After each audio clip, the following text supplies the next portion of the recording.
আসসালামু আলাইকুম ওয়া রাহমাতুল্লাহি ওয়া বারাকাতুহু। সুপ্রিয় দর্শক শ্রোতা, আমাদের কাছে চলে আসছে পবিত্র ঈদুল আজহা। এই ঈদুল আজহার মধ্যে 4টি গুরুত্বপূর্ণ সুন্নত রয়েছে। এভাবে আমরা জানি যে ঈদের দিনে কিছু সুন্নত রয়েছে। তো ঈদের দিনের সুন্নতগুলো আমরা একটু পরে বলছি, কিন্তু ঈদুল আজহার মধ্যে গুরুত্বপূর্ণ 4টি সুন্নত রয়েছে, এগুলো আদায় করতেই হবে। ঈদুল আজহার সুন্নত সমূহ: 1. ঈদুল আজহার রাতে সওয়াবের উদ্দেশ্যে জেগে ইবাদত করা সুন্নত। 2.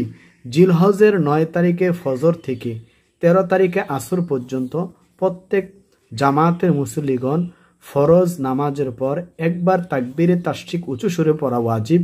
মুসাফির, মহিলা ও একাকী যারা নামাজ পড়বে এমন লোকদের উপরও ওয়াজিব বলে কোনো কোনো আলেমের মত, তবে মহিলারা আস্তে আস্তে তাকবীর বলবেন। 3.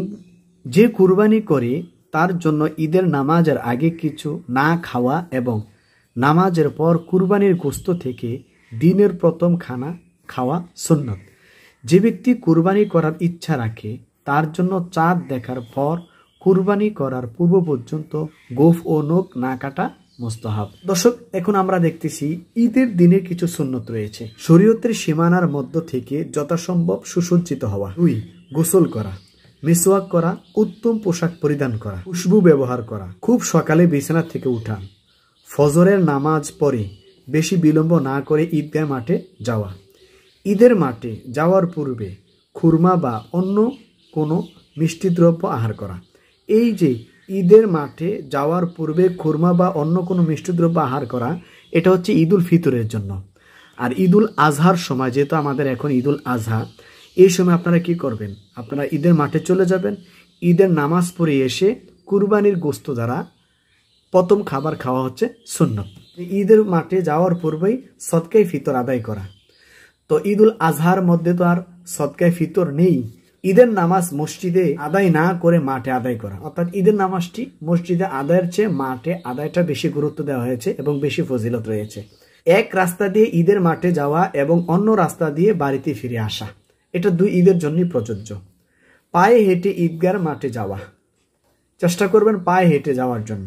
কিন্তু এখন আপনার যদি গাড়ি ব্যবহার করতে হয় তাহলে আপনি গাড়িতে যেতে পারবেন। নিম্নলিখিত তাকবীরটি ঈদুল ফিতরের মধ্যে আস্তে আস্তে পড়া। তো যেহেতু আমাদের এখন ঈদুল আজহা, তাহলে আমাদের এই তাকবীরটি জোরে জোরে পড়তে হবে। ঈদের মাঠে যাওয়ার সময়, রাস্তা দিয়ে যাওয়ার সময় জোরে জোরে তাকবীরটি পড়তে হবে। এই তাকবীরটির কথাই বলা হয়েছে যে 9 জিলহজ থেকে 13 জিলহজ আসর পর্যন্ত এই তাকবীরটি বলা। তাকবীরটি কি? আল্লাহু আকবার, আল্লাহু আকবার, লা ইলাহা ইল্লাল্লাহু, আল্লাহু আকবার, আল্লাহু আকবার, লিল্লাহিল হামদ। এই তাকবীরটি প্রত্যেক নরনারী মুসলমান মুসলিমাতের জন্য প্রত্যেক ফরজ নামাজের পরে একবার পাঠ করা ওয়াজিব, 3 বার পাঠ করা মুস্তাহাব। অতএব আমরা সকলে 3 বার পাঠ করার চেষ্টা করব। আল্লাহ রাব্বুল আলামিন আমাদের প্রত্যেককে ঈদুল ফিতরের এবং ঈদুল আজহার সুন্নতটি আদায় করা তৌফিক দান করুক। আসসালামু আলাইকুম ওয়া রাহমাতুল্লাহি ওয়া বারাকাতুহু।